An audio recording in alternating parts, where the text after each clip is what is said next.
18 दिन के युद्ध ने द्रौपदी की उम्र को 80 वर्ष जैसा कर दिया था। शारीरिक रूप से भी और मानसिक रूप से भी। शहर में चारों तरफ विधवाओं का बाहुल्य था। पुरुष इक्का दुक्का ही दिखाई पड़ता था। अनाथ बच्चे घूमते दिखाई पड़ते थे और उन सब की वह महारानी द्रौपदी हस्तिनापुर के महल में निश्चेष्ट बैठी हुई शून्य को निहार रही थी। तभी श्री कृष्ण कक्ष में दाखिल होते हैं।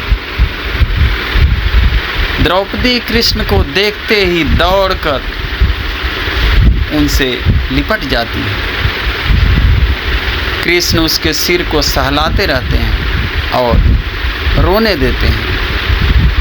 थोड़ी देर में उसे खुद से अलग करके समीप के पलंग पर बैठा देते हैं।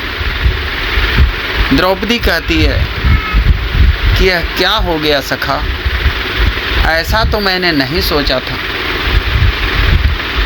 भगवान कृष्ण कहते हैं कि नियत बहुत क्रूर होती है पांचाली, वह हमारे सोचने के अनुरूप नहीं चलती, वह हमारे कर्मों को परिणामों में बदल देती है। तुम प्रतिशोध लेना चाहती थी और तुम सफल हुई द्रौपदी। तुम्हारा प्रतिशोध पूरा हुआ। सिर्फ दुर्योधन और दुशासन ही नहीं, सारे कौरव समाप्त हो गए। तुम्हें तो प्रसन्न होना चाहिए। द्रौपदी कहती है सखा, तुम मेरे घावों को सहलाने आए हो या उस पर नमक छिड़कने के लिए? भगवान कृष्ण कहते हैं नहीं द्रौपदी, मैं तो तुम्हें वास्तविकता से अवगत कराने के लिए आया हूँ। हमारे कर्मों के परिणाम को हम दूर तक नहीं देख पाते हैं और जब वे समक्ष होते हैं तो हमारे हाथ में कुछ नहीं रहता। द्रौपदी कहती है कि तो क्या इस युद्ध के लिए पूर्ण रूप से मैं ही उत्तरदायी हूँ? मैं ही उत्तरदायी हूँ।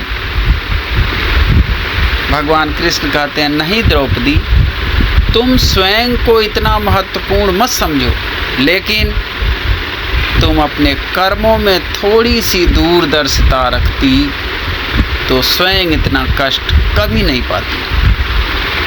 द्रौपदी कहती है कि मैं क्या कर सकती थी कृष्ण? तब भगवान कृष्ण कहते हैं तुम बहुत कुछ कर सकती थी। जब तुम्हारा स्वयंवर हुआ तब तुम कर्ण को अपमानित नहीं करती और उसे प्रतियोगिता में भाग लेने का एक और अवसर देती तो शायद परिणाम कुछ और होते। इसके बाद जब कुंती ने तुम्हें 5 पतियों की पत्नी बनने का आदेश दिया तब तुम उसे स्वीकार नहीं करती तो भी परिणाम कुछ और होते।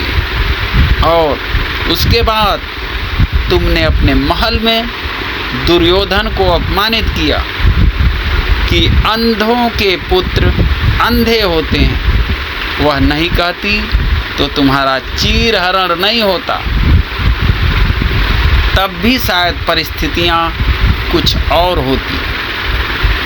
हमारे शब्द भी हमारे कर्म होते हैं द्रौपदी, और हमें अपने हर शब्द को बोलने से पहले तोलना बहुत ज़रूरी होता है, अन्यथा उसके दुष्परिणाम सिर्फ स्वयं को ही नहीं अपने पूरे परिवेश को दुखी करते रहते हैं। संसार में केवल मनुष्य ही एकमात्र ऐसा प्राणी है जिसका जहर उसके दांतों में नहीं, शब्दों में होता है।